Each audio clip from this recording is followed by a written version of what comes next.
Welcome back to Advocacy Alchemy with Professor Ross. Today we got a really important one for you. An eye-opening look at what happens when authority goes wrong. Stick around because this is a case you don't want to miss. Our focus is on Eduardo Valdivia, a supervisory FBI special agent accused of serious crimes, including sexual assault. These allegations raise pressing questions about abuse of power and public trust. But before we get into the details, let's remember the critical principle: innocent until proven guilty. Now, let's set the stage with the full news conference from the Montgomery County Police Department. Pay close attention to the information shared, and we'll reference this throughout the lecture. Good morning, and I appreciate everyone being here today as we are asking for your assistance to help identify additional victims that may have been sexually assaulted in Montgomery County. Yesterday afternoon, Montgomery County Police took into custody Eduardo Valdivia, age 40, who resides in Gaithersburg, Maryland. Mr. Valdivia is currently employed as a supervisory special agent with the Federal Bureau of Investigations. He has been charged with 2 counts of second-degree rape, 4 counts of fourth-degree sexual contact, and 4 counts of second-degree assault. Mr. Valdivia is currently being held on a no bond status and will have a bond review later today. These charges stem from conduct beginning in February 2024, with contact made to victims through Instagram page under the name of DC Fine Line Tattoos. We've identified 2 victims as of this moment. One of the victims was offered a free tattoo in exchange to model the artwork. The victim went to the tattoo studio located on Washingtonian Boulevard in Gaithersburg, Maryland, and met with a person named Lalo Brown. Lalo Brown was later identified through investigation as Mr. Valdivia. After the tattoo was complete, Valdivia offered to help the victim get work as a model, and she would receive additional information by email. The victim received an email offering her to do a test photo shoot and interview. The victim returned to the studio at a later date and was presented with a modeling contract. During the photo shoot, the victim was sexually assaulted by Valdivia. After this assault, the victim was coerced and threatened with legal action. I've been working on this case for now over 3 weeks that have gathered evidence and ultimately led to the arrest of Mr. Valdivia yesterday, and to our media that's here today for sending our message out. So hopefully we can locate other victims if they do exist and hold those accountable that have committed these acts, and hopefully reduce the victimization in our community. I'll be available to take some questions that you may have. Yes. All right. So we're gonna have the mic. You guys gonna have the mic. We have an audience online that are listening to us. So we just ask you to please raise your hand, and Deegan over here, our PIO Deegan, is going to come around with the microphone, so our online and community who is watching us online can hear the questions. Thank you so much.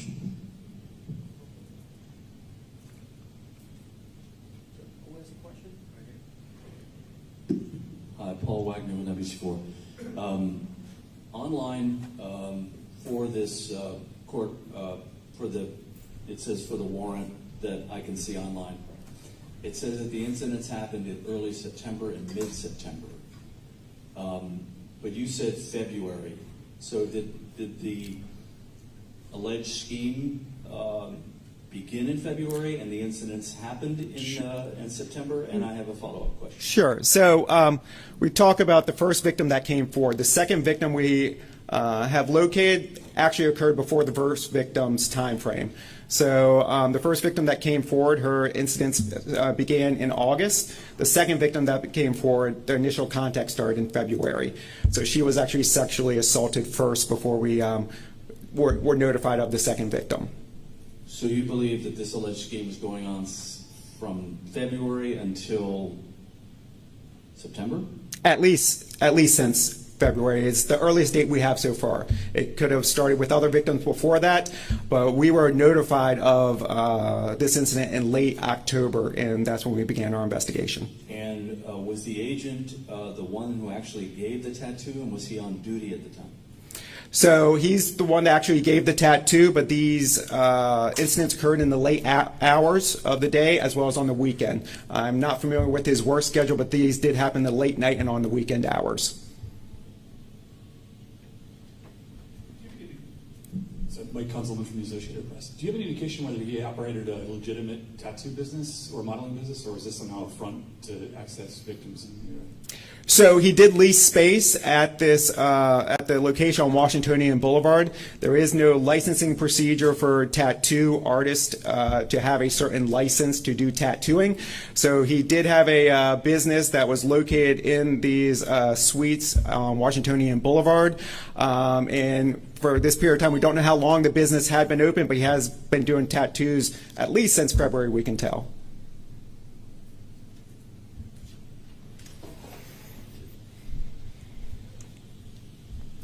Thank you. Fort Fisher from News to Share. My question is there any indication that this agent's status as an agent or authority as an agent had any impact or involvement in the crime that you're alleging? All right. So to our knowledge, our victims did not know of his employment status as an FBI agent, nor either knew his true real identity. So that is why we do present those two other names out today, because they do not know him as Mr. Valdivia. They know him under Lalo Brown or El Boogie.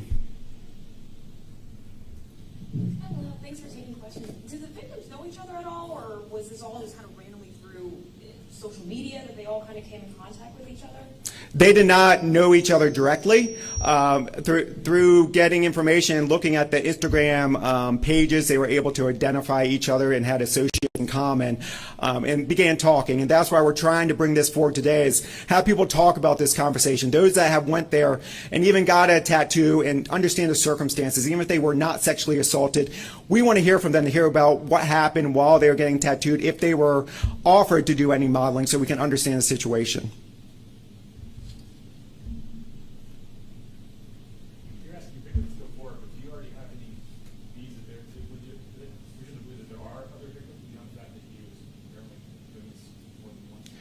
So we just have the two victims at this time. We don't have any particular things saying there is other victims, but we want to ensure, if there is, that they do come forward, because in these two instances, these victims felt they were held back because they signed a contract to do this type of work and did not come forward about that because of whatever was in the contract at the time. So we want the community to know that no matter if you sign a contract, that does not allow for you to be sexually assaulted. And we want the victim to come forward, whether they sign something that says confidentiality or anything like that, to come forward, tell us about it so we can help them and provide closure to them. Thank you. Kate Ryan, WTOP. Is there any indication that he was targeting a particular demographic, either age of, a lot of young people want to get into modeling as early as their teens, and was the language an issue at all? Yeah, we don't see any language issues. Both of our victims were in their 20s. Again, all the original contact was coming through the Instagram site. So as our victims interacted with the Instagram site, whether by following or liking something, he would then, or this Instagram page would then reach out to them and offer them the opportunity for a tattoo or modeling services. Hi, that was loud, sorry. I'm Ashlyn Campbell, I'm with Moco 360. Did you guys arrest him, and if so, where, or did he turn himself in? He was arrested yesterday by our officers in Greenbelt.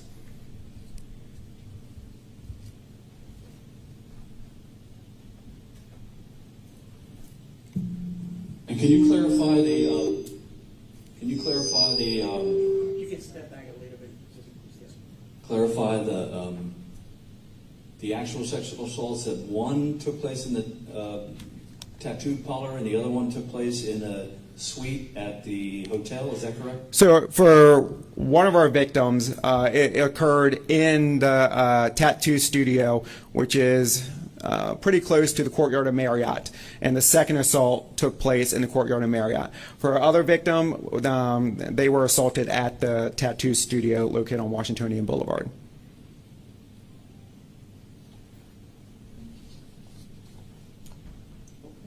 All right, well, I thank you, I appreciate it, and have a safe holiday. Thank you.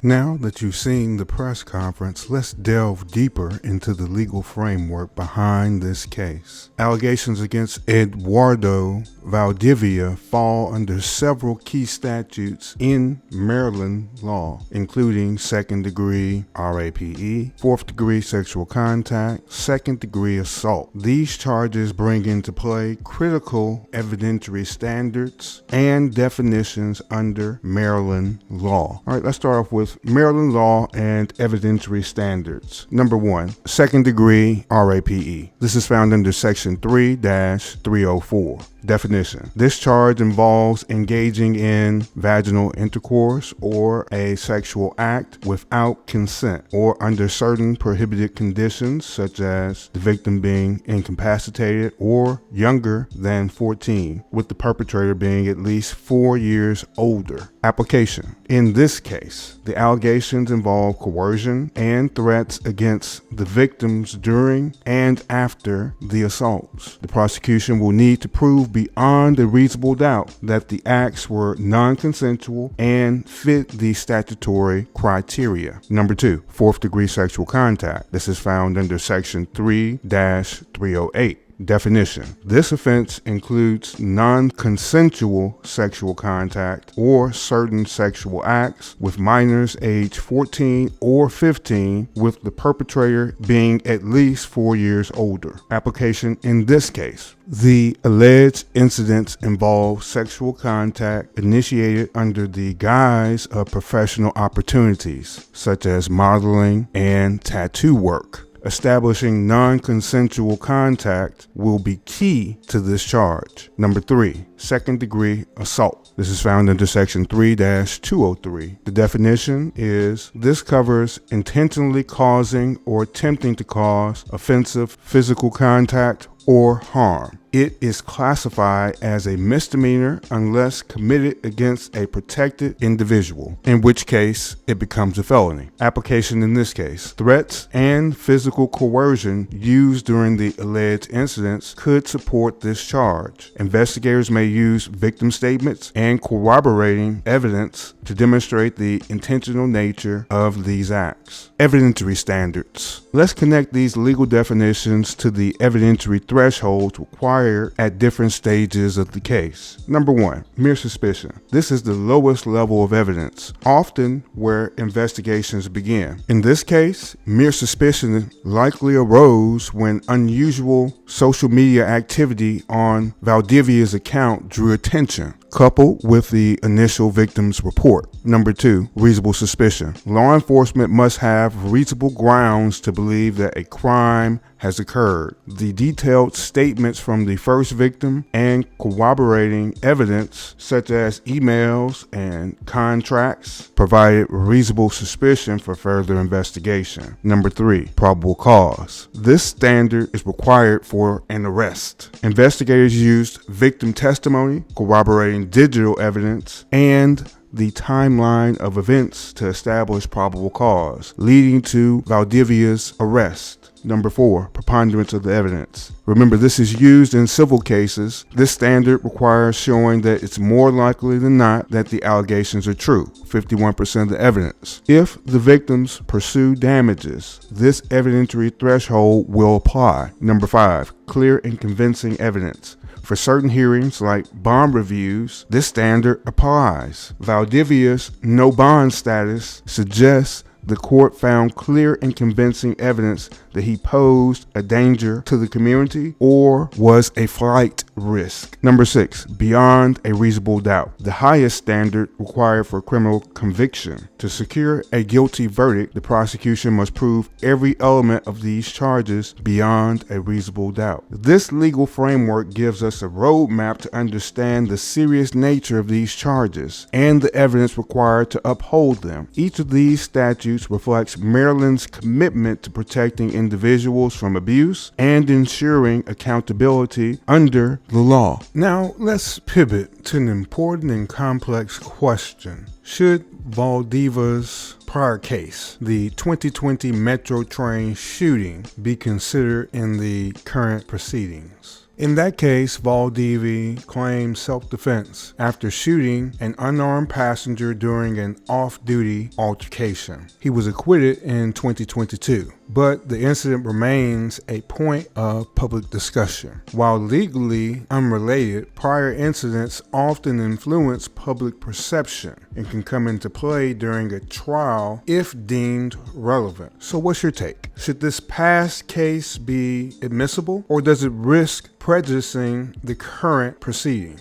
Today's case highlights the delicate balance between upholding the presumption of innocence and ensuring accountability for those in power. Allegations like these shake public trust, but our justice system relies on evidence to meet specific thresholds at every stage of a case. Whether you're an officer, an agent, or a private citizen, no one is above the law. Abuse of power corrodes not only individual lives, but also the institutions meant to protect us. And remember, no contract, position, or authority ever justifies exploitation or harm. If you or someone you know has experienced coercion or abuse, please report it. Justice begins with your voice. If this lecture resonated with you, hit the subscribe button. Join us on Advocacy Alchemy as we push for 1,000 subscribers. Share your thoughts in the comments below. You can even email me directly at professor@aawpr.org. And don't forget our free book giveaway for I Do Not Consent by Gene Fins, and a signed copy if you're one of our lucky viewers. Thanks for watching. I'll see you tomorrow. This is Advocacy Alchemy with Professor Ross. Have a good day.